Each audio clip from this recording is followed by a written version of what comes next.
ये लो खा लो। मुंह क्यों फुला रखा है इतना? मम्मी के नाम प्लॉट क्यों किया तुमने?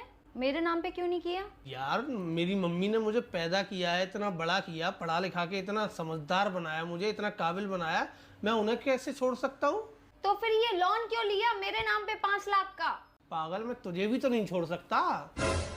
प्यार जो करता हूँ तुझसे, और तू जो हर बात पे कहती रहती है ना कि मैं तुम्हें तलाक दे दूंगी, तलाक दे दूंगी।